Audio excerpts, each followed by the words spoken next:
that was true for the girders that make up the road deck on the Confederation Bridge. We're in the main girder component of the Confederation Bridge. Well, initially one is somewhat awestruck by the size and magnitude of these components. In actual fact, one of the real key aspects of the successful design of these was to make them as light as possible. And for that reason, the inside of these girders are completely hollow. But even combining the perfect design with the perfect materials can't solve the single most formidable obstacle to building the Bering Strait Bridge. The window of work in that location is 4 months a year, maximum 4 months a year, because of the ice sheet or the ice pack. The ice starts forming around October, November. All work at the Bering Strait construction site would have to shut down for most of the year. Construction would take decades. Engineers on the Confederation Bridge faced a similar obstacle. When you've got 2 meters of ice floes covering the strait, there's no amount of will or money or effort that's going to be able to circumvent that problem. With pouring concrete on site impossible during the extreme winter months, engineers devised an entirely new way to build a bridge. In pieces. Pier foundations, shafts, and girders were constructed onshore year-round in a massive prefabrication yard. Each of the large pieces, like the massive girders, was composed of several smaller segments connected by bundles of cable. Workers threaded the heavy steel cables through each piece. At each end, heavy gripping machines grabbed the cables and pulled them tight, like stringing a tennis racket.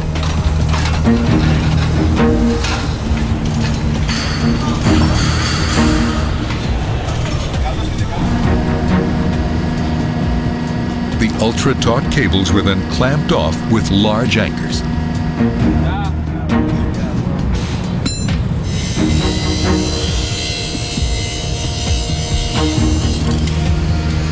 As the cables try to relax to pull back to their original length, they actually squeeze the concrete segments, making them denser and much stronger.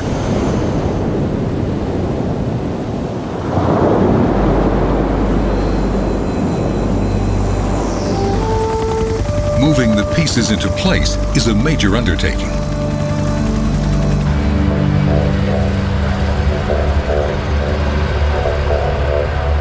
On the Confederation Bridge, the main girder alone weighed a staggering 8,250 tons, the equivalent of more than 4,000 SUVs.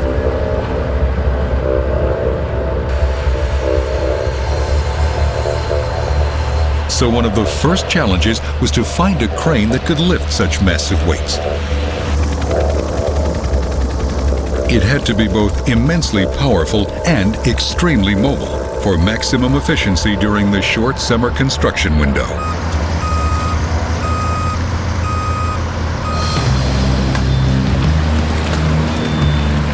Engineers found what they were looking for in Denmark and shipped it across the Atlantic to Canada.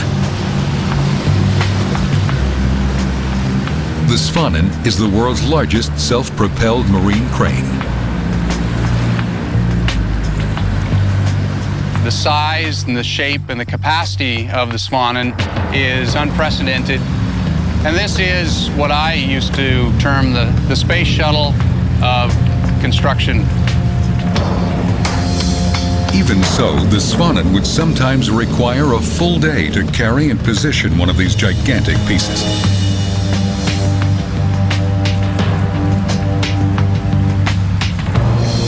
Constructing the Bering Strait Bridge would require not one, but at least 5 self-propelled marine cranes like the Svanen, only bigger.